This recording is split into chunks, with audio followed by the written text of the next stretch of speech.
Hello friends, my guest today is a former Member of Parliament, but he's also a really nice guy. Let's go and meet Lembit Öpik. Kind introduction.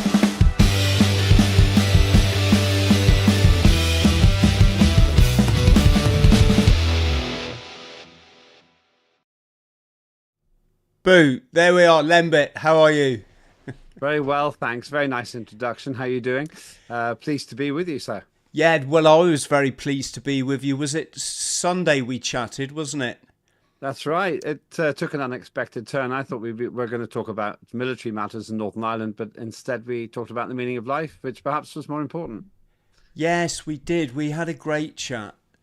Also, you gave me a steer for Jacob's Ladder. The film. Yeah, Yeah. I got an hour into it last night. It's a frightening film. Jacob's Ladder is one of the best films I've ever seen. It's a minor classic. Didn't really get much coverage, perhaps because it's so challenging. But essentially, it talks about coming to terms with who you are. I don't want to spoil the film, but it looks like there's gratuitous violence in it, but all of it is necessary to make the message. Yes, what I took from it, I think you also gave a quote. I saw that quote on the internet. Is we can end up in purgatory, is it, if we attach too much to the material realm? Essentially, one of the guides in the film to Jacob, the main character, tells him that it's a paraphrase, but if we fight our situation, then we feel we're surrounded by demons tearing our memories away. But if we let go, we realize they're really angels helping us to the next stage. And I think that it's a very true statement. I've had actually quite an agitating day so far. But yet, when one remembers that the cosmos doesn't really care if you've been in a traffic jam, or if you've bumped your car, or if you've seen £20 fall out of your pocket into the street, it doesn't care, then you can actually be much more at peace with the cosmos. There's something called the Grand Unified Theory, GUT, and it's almost the mythical ambition of physics to distill everything into a single formula. If we can do it, that formula has to contain some kind of spirituality too. And then inflation rates and the trivial things we go to war on in this world perhaps don't seem so important. Yes, I bet this wasn't a conversation you had back in the day, back in Parliament. No, when I was in Parliament, the whole thing seemed to me to be reduced to superficiality. There were a few great, deep people there. People like Mo Mowlam, who was the Secretary of State for Northern Ireland and really was an incredible person, and other really smart individuals. And I've met some great, deep political thinkers, but by and large, I felt it was inhabited by fairly competent people with a mixture of ambitions for being there. Some of them just didn't relate to people very well, and I guess they thought that if they were in charge of people, then they would somehow be able to substitute for that deficiency. Others had this strange arrogance where they assumed that they could run human affairs better than other humans. Well, we see the consequences of that. This country isn't well run at all now. And then there was a third small group of individuals who really had an ambition to, I think, fairly selflessly make a change. They may have had personal ambitions too, but that wasn't the main thing. The greatest politician I ever met was a lady called Benazir Bhutto, who was huge in Pakistan politics. And when I met her, I felt that she really was committed to the greater good. She died for it in the end. She was assassinated.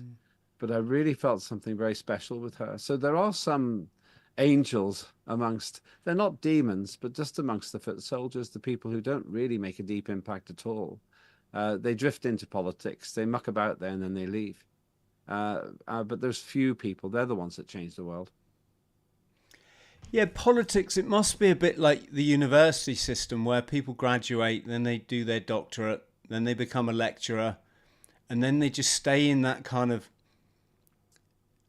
it's not so much a false reality, but it's very shielded from from the real world, I'd say. And do you think that the danger in politics is people go in for all the great intentions and then they've got to tick this box or sign this paper off to get to the next level, to keep favour with the party?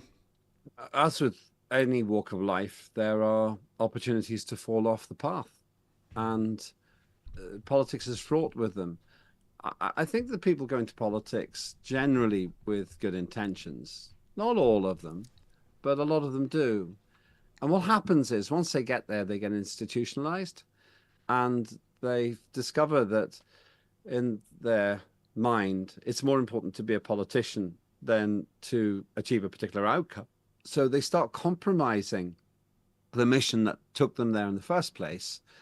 And it's death by a thousand cuts. Eventually, they just end up being politicians rather than people who want to change the world. One example of that would be Tony Blair and even more so Nick Clegg. Nick Clegg always gave me he was the leader of the Liberal Democrats for a while, and he ruined the party. He always gave me the impression of somebody who just wanted to be in politics. I never got a sense he had any true political compass. And indeed, as soon as he finished, he went off and started earning millions in some big American multinational to do with, I don't know, social media or something. And he was just an empty vessel. By contrast, take someone like Jerry Adams, who was very big in the Sinn Féin movement, very involved with the IRA, did time for, well, his colleagues particularly did time for criminal and for terrorist acts. They had a mission. They were dedicated to a certain outcome. And when you talk to them, they don't justify what they did. They can explain it. They can explain why they put bombs and shot at people. But they can explain it in the context of a narrative. And it's interesting that I found more depth in the reformed terrorists than I ever found in people like Nick Clegg. So it does seem to me that the crucial missing ingredient with so many of these people is that deep-seated desire to achieve an outcome. They just want to be in the political process. And I found that ultimately claustrophobic. Yes. Did you get on well with your constituents, Lembit? Not in the final election because they didn't re-elect me. But 3 times I did. I felt that in the best days, the halcyon days of my time, I was making a difference to individuals. There's a saying, a person who saves one life saves the world. And I think that some of the most important politics you do is when you help one individual. That doesn't get into the press. Oftentimes it doesn't get reported anywhere because you stop a bad thing from happening, and that tends not to be very big news. But there was a period when I really felt that I was able to serve in an effective way those individuals. Though actually, I have to tell you, I enjoyed being a councillor in a local authority in Newcastle upon Tyne more than I enjoyed being an MP. Then I really felt I had a great connection with my constituents. There were about 10,000 in the area I represented, and I got real things done. They weren't massive things. They were fixing a street or getting potholes done, fixing somebody's school issue. But for that one person, their education was better for the rest of their lives. I think sometimes what you see in politics is people desperate to make a mark, have a legacy. And if the legacy becomes the outcome, that's a very unhealthy and corrosive thing.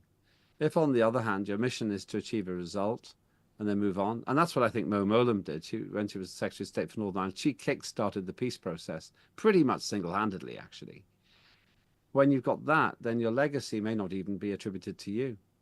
It is almost like an anonymous gravestone, but it changes things forever for a lot of people. I think Benazir Bhutto, that was her ambition. Gandhi would be another person like that. But so many people just come and go out of politics, and they don't even really leave a footprint in the sand. It must be hard because you're up against a lot of greedy, sociopathic type of people.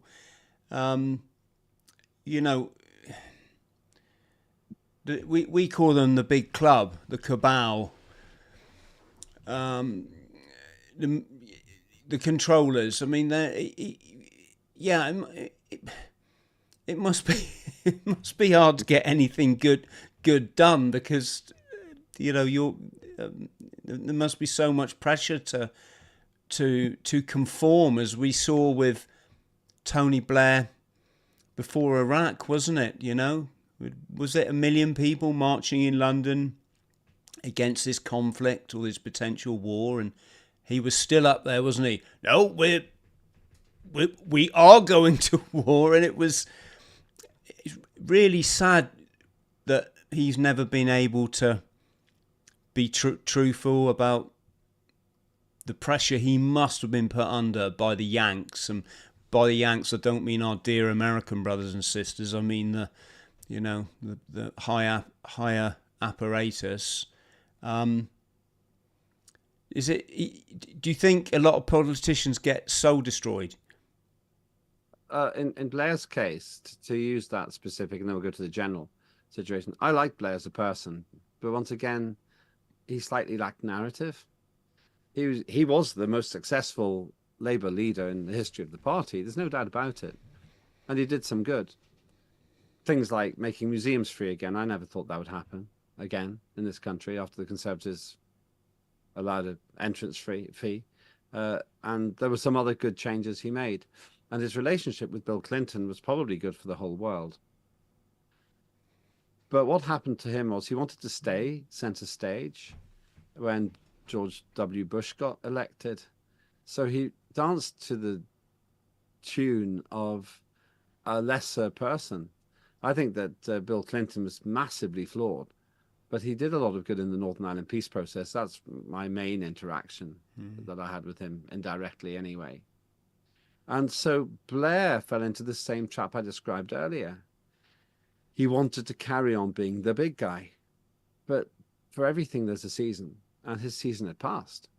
And so he ended up duping himself probably into this ridiculous belief that despite all the evidence that there were weapons of mass destruction, which Saddam Hussein had, and he dragged us into a war which killed potentially upwards of 1 million civilians in Iraq. And it was, now moving to the general point, it was this poison of egotism, this desire to never let go, the same thing that made Robert Mugabe ruin Zimbabwe, the same thing that initially caused Nelson Mandela trouble, but then he went the other direction and he became comparatively selfless. So I think that there's this demon in politics, this whispering voice saying, don't leave, don't let go, stay, you can be powerful, you can be admired. But it's like a parent who, instead of creating independence in the minds of their children, tries to force them to be forever dependent upon them. Well, sooner or later, those children will rebel. And I think the real secret of political leadership is to empower people so that they don't need you, even if they think they do. Blair wanted us to think we needed him, even though we knew we didn't. Yes. So you're on the journey, on the spiritual path, Lembit. The first thing we have to get a control of is our ego, isn't it? And that must be something that is just out of control. I feel like I'm picking on politics. I'm not. It's out of control in society, full stop, isn't it? We reward all the wrong things. If you destroy a rainforest and make some plastic rubbish, you get an OBE and all this sort of stuff. But if you work with dispossessed youngsters, or it's not deemed so it's not deemed so successful. I suppose I don't like blanket rules. I would say, as a guideline, our society has become more superficial. I think that the whole cult of social media means everyone thinks they can be famous because potentially 8 billion people can see a post you put up. So you become famous in your own microcosm. And that, I think, has served to pervert the perception of what really matters. In my book, the most important thing is self-actualization. It's a phrase which I became familiar with from a chap called Maslow. Abraham Maslow tried to work out what drives us in the 1940s, and he came up with this pyramid of needs, things that drive us. And he initially said the most empowering thing is self-actualization, basically knowing yourself, seeing the big picture, having the deep and heavy thoughts, and so on. He later added a spiritual dimension to that too. But below that, there's this aspiration for self-esteem. I think that's where people get stuck. If all the basic problems have been fixed, if you're not in immediate physical danger, if you've got security, some degree of love and belonging, then you get stuck in self-esteem. So people get obsessed with showing us a picture of their lunch on Facebook. What's all that about? Or I went to an arts college recently, and everyone was conforming in a non-conformist way, and they couldn't see the irony. It's always been present, I think, but now I think that in politics, as you rightly said, the ego is a terribly dangerous thing because it creates such a loud noise in people's heads, and they stop recognizing that politics is not to lead, it's more to serve. And the only point of leading is to serve people in a better way. And a lot of people have forgotten that. As I say, Clegg, I return to Clegg all the time because he was really the most dreadful example of a self-seeking egotist I've had the misfortune to serve under. He was terrible. And if you sat with him now, you might find him reasonably entertaining, but it's kind of carbohydrate conversation. I never really felt he understood anything deeply. The few people who understand things deeply are most admired at times of crisis. When we don't have times of crisis, then the mediocre can rise to the top because the true leaders are seen as mavericks because they upset the establishment apple cart. Yes, I'm fortunate I don't have to work for anyone, although I suppose we all possibly work for someone. But I just remember when I used to have a job, all the people that got promoted up the ladder were all the people I wouldn't trust them to organise a barbecue. I'd ban them from organising a barbecue. I certainly wouldn't want them in charge of anyone. It's yes, it's a funny system that really rewards people that just have no personality, no life experience, no real skills, no personal touch. They're two-faced creeps. You can tell that I didn't enjoy my last few jobs. Lembit, I just want to bring it back because you weren't really just like, I don't remember you as a politician. I remember you as a bit of a celebrity. Yeah. Which is you must have been the envy of all the old, fuddy-duddies with their, old school ties and funny shoes, and you've got pop stars on your arm and stuff. What do you get fed up being asked about this? Or No, I don't get fed up about it at all. Just one point about the fuddy-duddies. Often, many of them are quite nice people, but inherently, regardless of the party label, a lot of them tend to be conservative-minded. Whether you're Labour or Conservative, they're all conservative-minded. And so it's hard in peacetime for the mavericks to influence things. There's a phrase, let chaos reign, then reign in chaos. It's the mavericks' motto. But without chaos, we end up in a very constricted situation, and that's where I think we are now. Turning to your comments about me, I was the unintentional celebrity. I've always seen myself as somewhat shy, but it doesn't look like it because I was in all the magazines and I was doing all the interviews. But it was because I was drawn there by others. I was pulled there rather than watching there myself. And I found it very flattering. I was really impressed that people wanted to know about me and my relationships and so on, because I was having the relationship. It didn't seem like a massive deal to me. And you're right, I went out with a cheeky girl, Gabriella Ramir. She was a pop star, very big in her day, and her sister Monica. I went out with somebody else, a weather presenter called Sean Lloyd. Now, I hadn't intended to have famous relationships, but it ended up that way.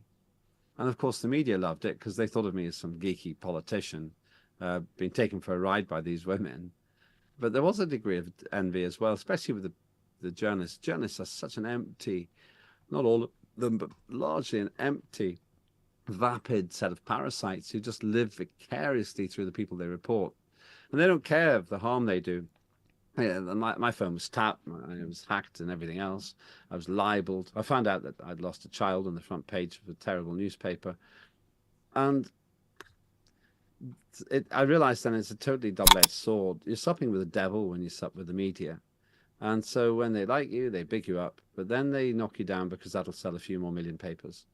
And I still feel the scars of that, because I think that my life was diverted in an unhealthy direction, maybe for a decade, maybe even longer, by the seduction of fame.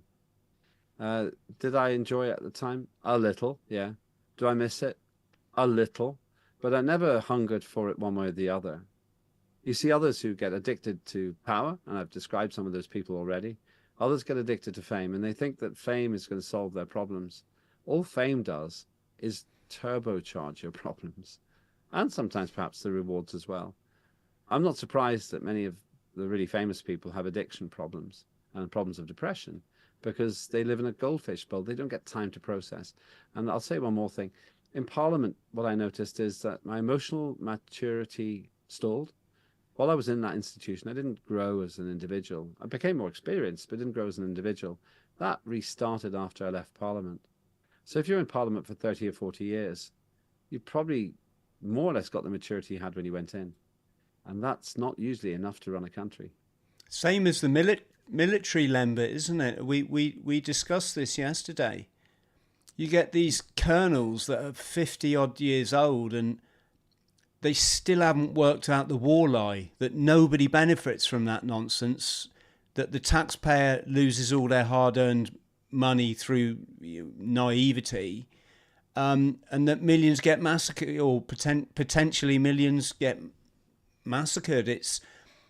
There's no I guess when you're in a kind of sheltered environment, there's no pressure on you to evolve as a human being. Does that sound right? Yeah, it's the institutionalized environment, I think, that causes this. It's like a great big boarding school, where instead of spending till you're 18 there, you can spend till you're 80 there or longer. And so I think that the human development gets shelved, because you learn how to debate in a clever way in a house. You learn how to schmooze people. You learn how to sound like you know a lot about something you don't know a lot about. But the pain of everyday life, the worry about not paying your mortgage, all that's gone. And you can have your affair with your secretary or whatever. There's a whole subculture, which has always been there, of that kind of thing. So you can carry on essentially being an adolescent for most of your life. And if you're like that by the time you're 50, you're probably not going to change. And remember, these people are making decisions for the whole country. So if you have children in Parliament, they'll make childish decisions. And I think war is a childish decision. One other example, which I think is unforgivable, is that all the parties seem to have coalesced into saying no to a ceasefire in Gaza. And then we see that of the 34,000 plus people who've been killed, at least 32,000 of them, I would say, are non-combatants, women and children and men who never have picked up arms against anyone. But these people, because they don't feel the human condition, say, oh, no to a ceasefire. And if you criticize Benjamin Netanyahu, you're anti-Semitic. No, you're not. You just think he's a terrible politician. And he's presided over the deaths of lots of innocent people. Plus, to say that...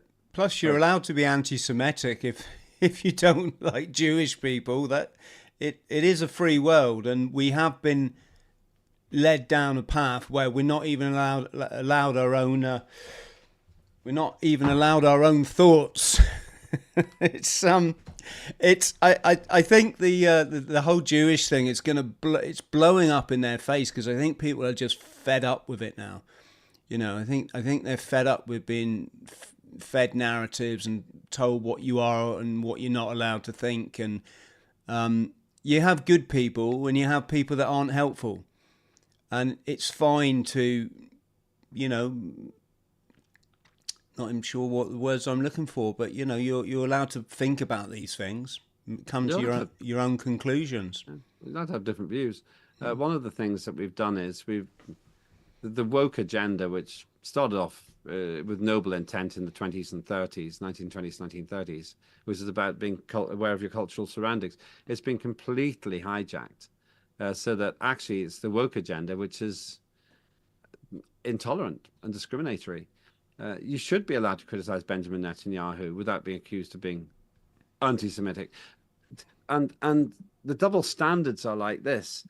No one went around saying Tony Blair's got an illegal war going on in Iraq, but that's what you get with Catholics like Tony Blair. And so there are double standards there as well.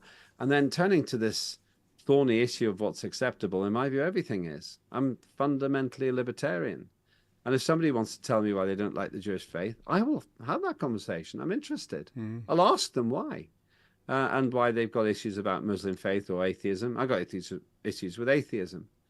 If I'm allowed to raise those issues, atheism is clearly a religion, because the bar to prove the non-existence of a creator, in my view, is higher than accepting that there must have been a cause to the universe. But I want to be able to have that debate without being accused of being discriminatory.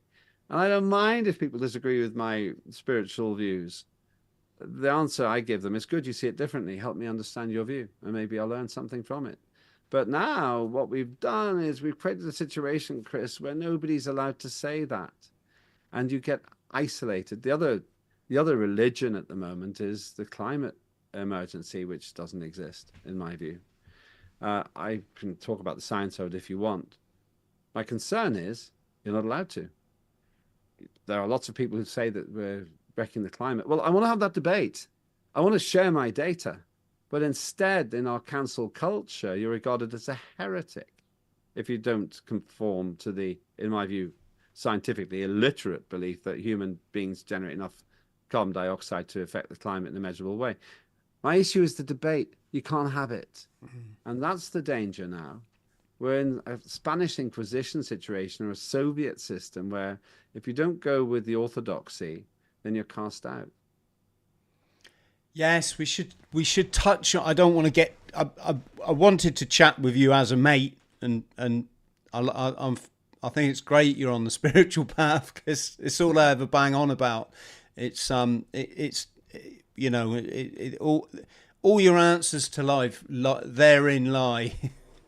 Yeah. But agree. I think our audience at the moment, there are a lot of upset people out there about the immigration. I say it's planned destruction of Europe. We've talked about this a lot on my show. A lot of people think no, it's just incompetent politicians. Do you have any take on it, Lembit? Yeah. This is another area that you get accused of being racist if you complain about. My parents, both from Estonia, they had to leave that country because they would have been killed if they'd stayed in the Soviet system. Let's make no mistake, of course, we aligned with Joseph Stalin, the biggest murderer in the history of the human race. 75 million killed by him.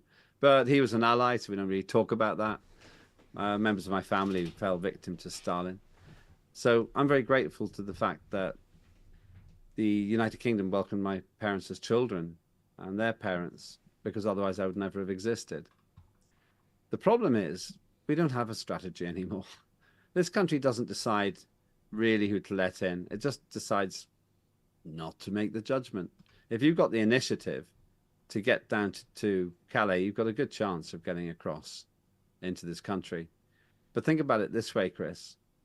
If you're wealthy and you know somebody who has a boat, then sail up to Hartlepool and get off there, because no one's going to stop you. And then the next step beyond that, if you happen to be wealthy and you have £10 million, you can buy your way in. No one's going to stop you. The big problem here is that we have Labour and Conservative, who are virtually indistinguishable on all the key issues, who have been completely paralysed by fear of being accused of being racist if they did something about the boats. What would I do about the boat people? it's not beyond the wit of humanity to have, for example, drones or aircraft patrolling the channel, identifying everything that's coming across day or night. I know a man called John Beckner who's got a satellite system that we could easily use, but we don't do it. And so we presided over the largest net immigration, 700,000 people in 2023 in the history of the country. And it's because, Chris, politicians just don't dare tackle this. Australia has. They've got a point system. I think that makes a lot of sense. They also happen to have lots of ocean, but we could do it. Even now, today, before I came on, I heard that the government's admitting they don't know where a lot of the people they want to send to Rwanda actually are. That is how pathetic our immigration control system is now. It isn't a control system, it's an out-of-control one. Yes, good. Glad we clarified that. Can we talk about Estonia? Absolutely beautiful country. I had the pleasure of flying to, is it Tallinn? Forgive me. I flew into, this is talking 25 years ago now. We spent a whole day. We had our cycle panniers as our sort of carry-on luggage on the plane. It's all we had. And we spent the whole day going around Tallinn looking for second-hand bikes that we could hop on.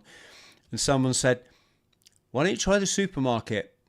So we went to the supermarket, and for about half the price we were looking at second-hand bikes. You could buy these really good brand new mountain bikes. So we bought one each and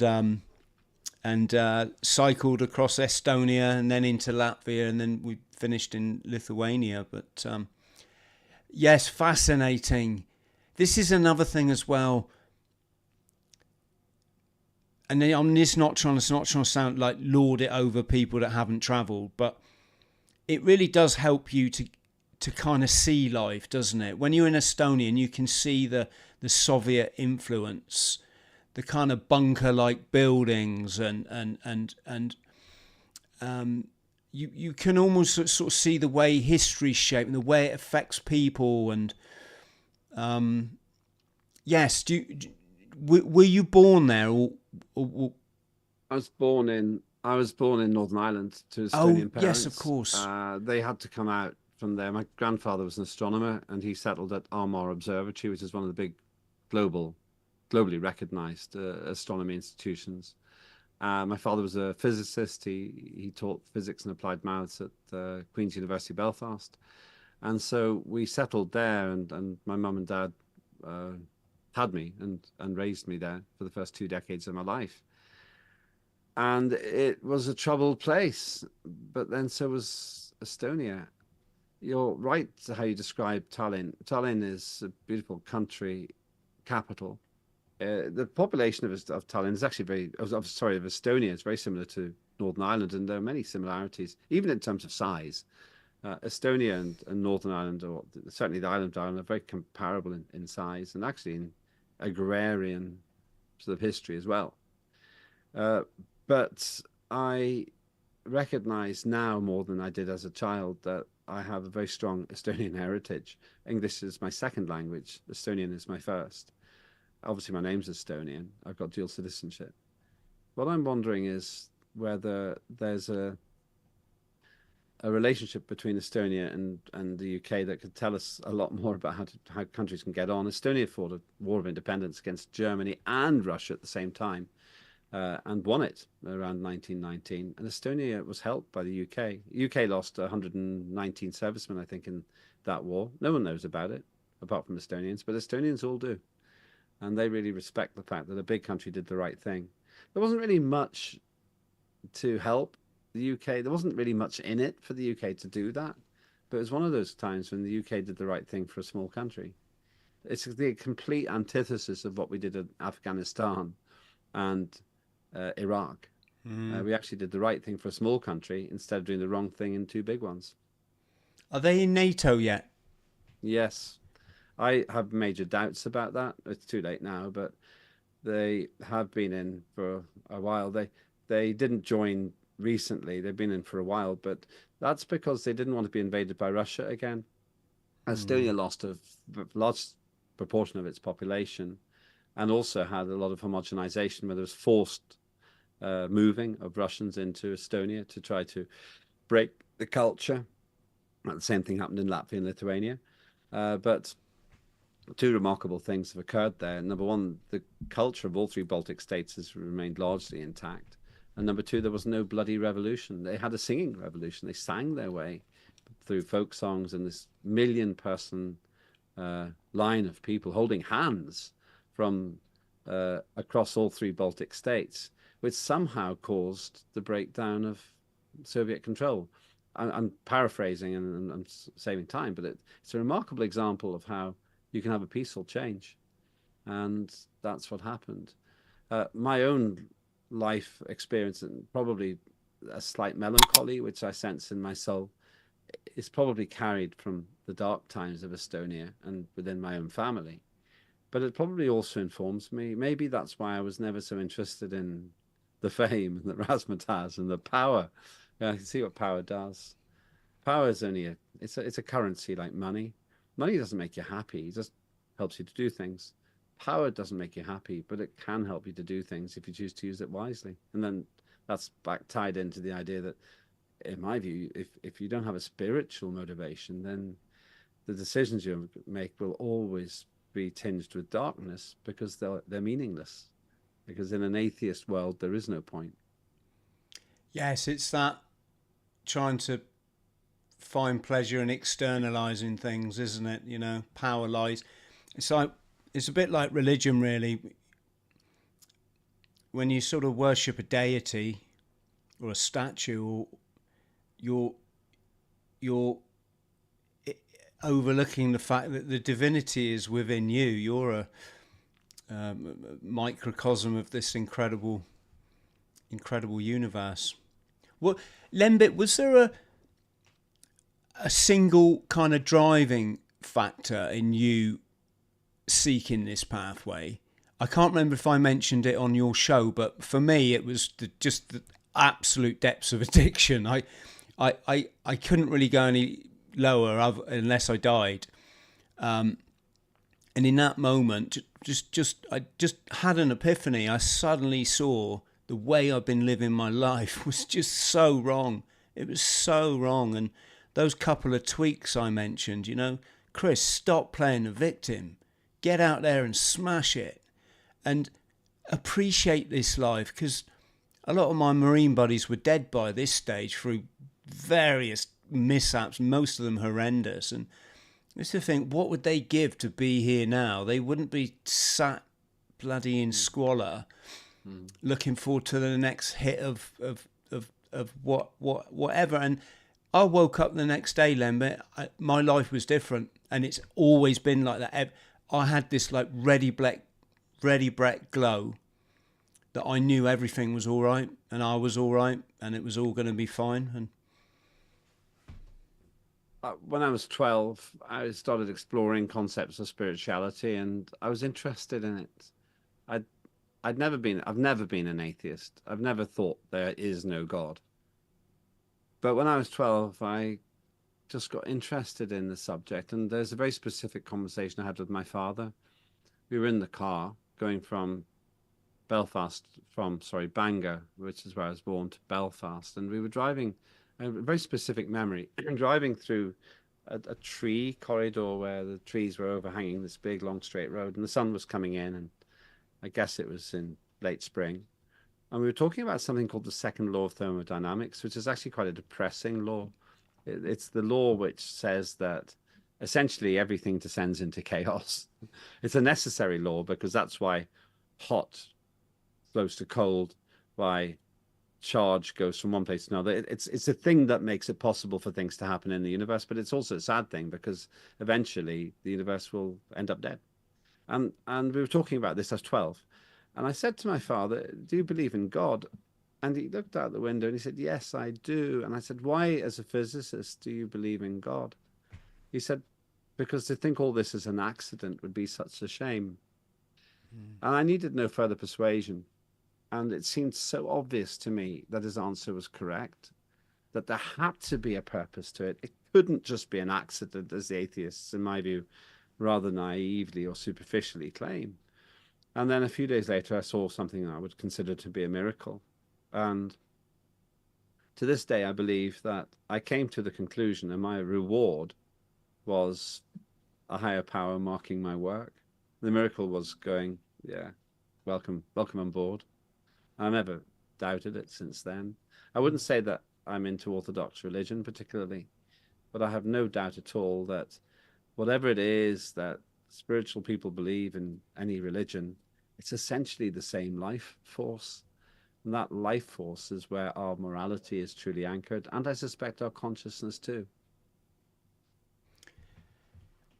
Am I right in thinking we're both pilots?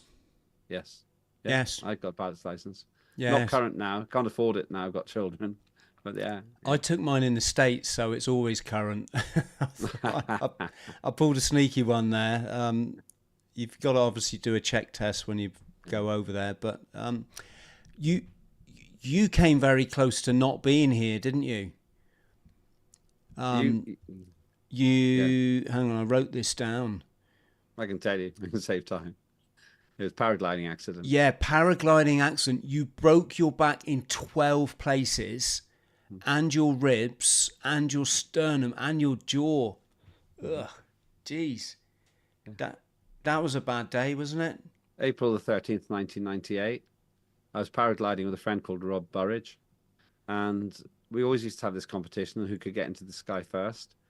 It's a windy day on a big mountain in Wales, and I opened my canopy and got swept up straight away. It's far, far too windy. It's just dangerous. Even if I was a true, absolute maestro, I'd have probably been putting myself in danger. I was intermediate in terms of my competence. Well, I think that I did something which technically would be called stalling the canopy. I think I stalled the canopy, which essentially meant it just wasn't working like a wing anymore. And I fell about 30 meters, which is the size of a pretty big skyscraper, vertically right down. I wouldn't have reached what you would call terminal velocity, because then it would have been a terminal situation. So it must have given me a little bit of braking, but I hit the ground absolutely vertically hard enough to smash my 12 vertebrae. I crushed my sternum with my jaw, which then broke into 4 places. Lots of other damage as well. Nearly died that day. And that could have been a quadriplegic, could have been a paraplegic. I could have been incontinent, impotent. I could have just been dead. But it wasn't my day to die. And I had a near-death experience and all that. And I think it changed my mindset. I became aware of the fact that the meaning of life is the journey itself. I think that's perhaps why I have the views I do about politics, because people seem to think that getting to be prime minister is a result. It's not. It's just a title. It doesn't make you bigger in the eyes of the universe. An alien coming down to Earth couldn't tell a prime minister apart from a farmer. And I think that I started thinking more seriously about all of that. I've been an MP for a couple of years, but I think ever since that, I knew even then on that day and during that experience that it would carry on changing me, but the changes would take time, and it's still happening. And I suppose this year particularly, I feel that I'm back on that journey again, just remembering that we are finite, we are mortal on this planet, and you can have all the money in the world and you're still going to die. I think it was one of the monarchs of Britain who said, as almost her dying words, "All my kingdom for another breath." I prefer to think I'll have the breaths that I'm entitled to on this planet. I'll be interested to see what happens next. And it's liberating, Chris, to have had that accident, to have seen death. And you've been there. My low point was physiological. Your low point was also physiological, but essentially it doesn't matter what the details are.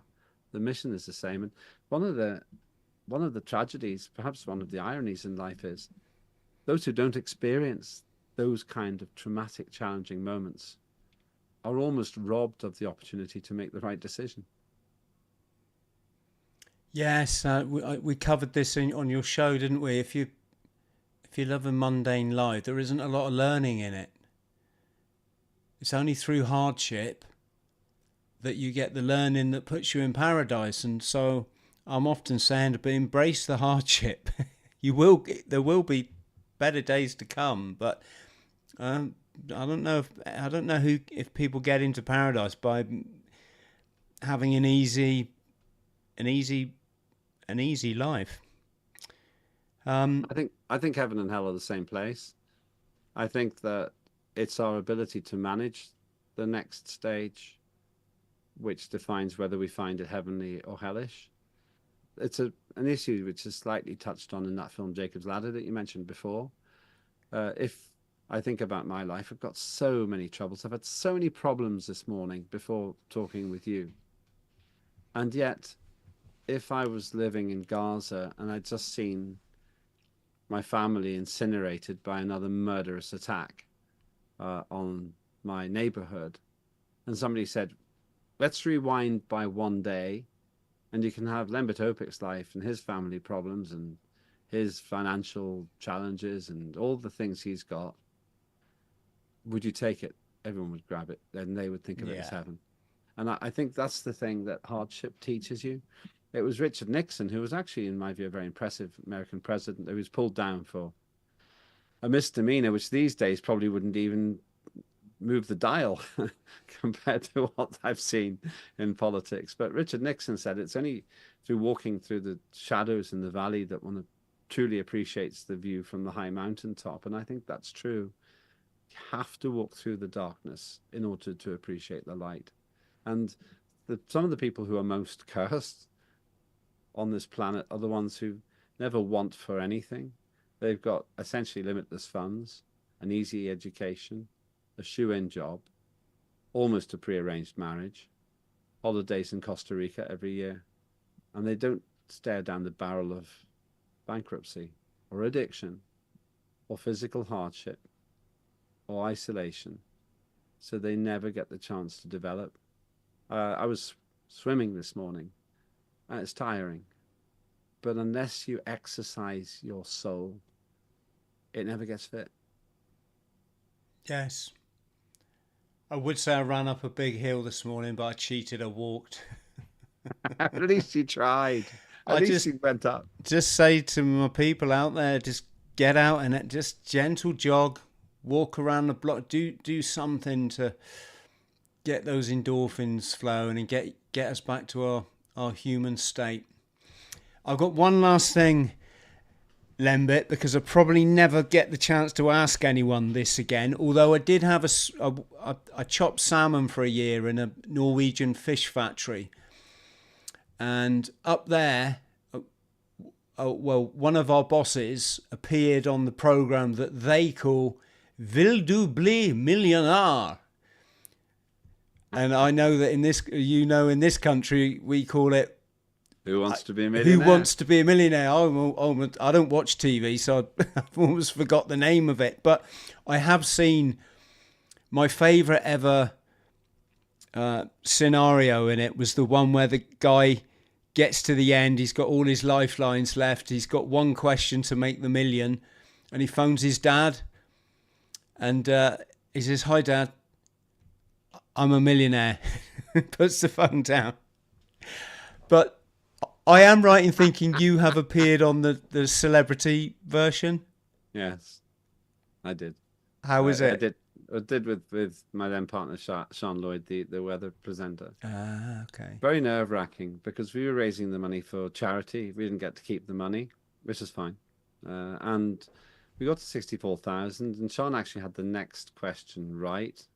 128,000 we'd have had, but he wasn't confident enough to do it. What was the question? Who wrote Saturday Night, Sunday Morning?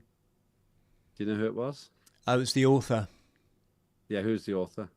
Do you know? What, they want that bit as well? Who was the author? Yeah. I don't know. Solito. And she thought that it was, and I couldn't help her because I just didn't know. So we banked the money. Otherwise, it would have gone back to 32 if it had been 32,000 if we'd been wrong. And you'd think, well, it's just in for a penny. It doesn't matter. It's not our money. But you don't feel that way. You really do become totally engaged and totally invested in the situation.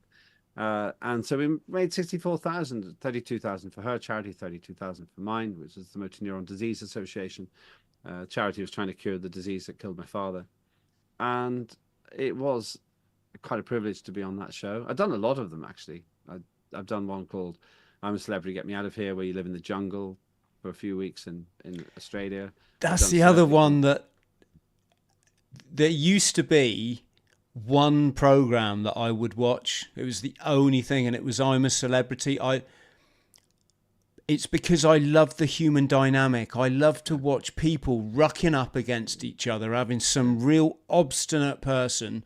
Yeah. And then as they do the forming, the storming and the norming, they all start to appreciate each other and accept each other's differences and further each other's skills. And the person that ends up winning it very often is not the person that you think. Did you went to Australia for this, yeah? Yeah, to the rainforest, which is about 160 kilometers south of Brisbane. It's a real rainforest, and you're probably about 15 miles from the nearest big road. There are no towns. You don't go to nearby. You don't go to a hotel at night. You really are living under the stars. And in my year, under massive torrential rain every day. What I loved, and they didn't know, was I love camping. I really enjoyed doing camping. It's one of my hobbies. And so I enjoyed it. But a lot of the others didn't. Nigel Havers walked out, couldn't stand it. Other people were very, very precious. And Jenny Eclair disgraced herself by using very powerful negative language behind my back about me and others. I don't see why that's funny, really, to be really rude about people. But I met some great people there too. Sean Ryder from a band called the Happy Mondays. Lovely were guy. you in that? You were in that series? Yeah, it was at that time the most watched series. Yeah, apologies. It was my brain's getting a bit grey now, but I remember. It's 2010, 14 years ago. Who would remember? Well, I remember Sean got bit by that bloody, looked like a cobra. Yeah, well, it was a python, and actually, you can't see it on the screen, but I actually was bitten by it first. I was the first person to ever be bitten by a snake on the station. He was bitten 20 minutes later by the same snake. I told him, don't put your hand in the box. It'll bite you. He did. And he made much more noise about it. I just sucked it up. Yeah. Sean was much more celebrity value in how he reacted to it. Yeah, and that was the one. Yeah. So Sean and I became close friends, good friends to this day.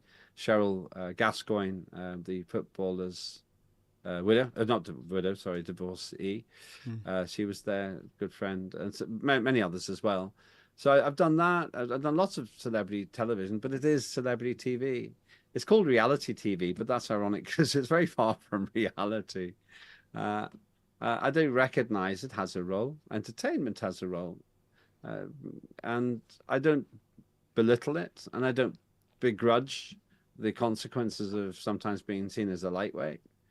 It's all part of the journey. And Chris, the privilege of having been on these shows is enormous. Only a few hundred people have ever gone from the UK to do a Celebrity Get Me Out of Here, and I was considered enough a celebrity to be in there, the first former MP in the history of the show to do it. But in some ways, it's an allegory to what we started with. None of it's that important, and people get the idea that being a great victor in a celebrity TV show is all that matters. It just doesn't matter. What matters is what you learn along the way. When you're dust in the ground, when you're recycled by worms, the worms don't care. They don't say, "Oh, we're eating a celebrity." But maybe the unmarked legacy that we leave behind, that's what matters. I like to think that when we die, we have at least some opportunities to play it forward and to see what we leave ahead. And perhaps for those who don't take that seriously, sincerely, and in good faith, when they play forward the tragedies they create, perhaps that is the definition of hell. Absolutely. I've got someone who wants to say hello to you. A gentleman by the name of Hank McGregor. Hank McGregor. We did a single together. That's he's amazing. holding a band. I believe it. He looks American, so I'm guessing it's a banjo. He's not American. He's Scottish. That is just as bad. Weekend Rock and Roll Band. We put a single out called Weekend Rock and Roll Band, and Hank and I performed it at the Macmillan Cancer Relief Palace of Varieties one year when I was an MP. And there's a famous photograph of me and Hank in I'm in a leather jacket and Hank looking very cool. It was a really cool shot. And that single went out there, Weekend Rock and Roll Band, and I play harmonica on it. My goodness, that's a blast from the past. Hank, I hope you're doing all right. I can tell you this now because it was long ago. There was a very posh dinner afterwards in, I think, the Savoy Hotel. Hank had nowhere to stay. The next morning, I called Hank, said, "Are you all right?" He said, "Yeah." "Where did you stay?" He said, "I stayed in the Savoy." I said, "In the Savoy?" He said, "Yeah, I slept under the grand piano. Nobody noticed." Because there was a sheet over it. So Hank McGregor stayed in the largest room in the Savoy after we'd performed for charity. I meant to say at the start of this podcast for you, Lembit, and our friends at home, the reason I'm looking like this, folks, is I'm trying to control the chat and put up the interesting comments and show some pictures. Some people see it and they think that I'm just being ignorant. They think like I've just lost interest in my guest. But you need a production team, that's all. Yes, and we should give a shout out to TNT Radio because that's where we met. They've been very kind. I've been on their show, about 4 times, I think, in the last fortnight, and it's never the conversation with me that the presenter thinks it's going to be. I think they all think it's going to be a bit more military-industrial complex, where it's a bit more Mother Teresa. Well, yes, MIC, as opposed to, was it NIB, New English Bible? Is that right? Yeah. Yes, but it's all in the round. Everything's put in the soil for us to use or to misuse, and it's down to us what we do. People don't seem to understand when they talk about the problem of evil. How can there be a God if there's a problem? If there's evil, well, think about it. If there's no evil, there's no good. There has to be choice. If you're pre-programmed to be good, you're not being good. You're just following a program. And the miracle of consciousness, and perhaps for another time, because it's a huge discussion, is the fact that we do seem to have agency. We can make decisions. I don't believe we are fooled into this. I think we genuinely have free will. absolutely. And that's where this debate is so interesting. We didn't have to go to war again and again and again, but we did. And we don't have to get angry with people, but we do. Lembit, please stay on the Zoom just so I can thank you properly after I hit the record off. I just got to play us out. Not before I've said a massive thank you to a super wonderful chat from a super guy. Thank you so much. I just want to give a personal message from me. Friends, if you can please make sure you're liked and subscribed, that would be great. And also, can I just say a massive thank you to everyone that supported my transatlantic row, which will be in December. I will be rowing across the Atlantic Ocean to shine a light for veterans and anyone else who's struggling with their mental health. My message is I've been there. I know what it's like. Don't forget, you're born perfect and you are massively, massively loved. Way more than you know. And there are better days to come. Thanks to everyone who's chucked £5 in the pot. Really, really kind of you. Thank you. And yes, that's it. Lembit, I'll chat to you in a second. Massive thank you again. Much love, everyone.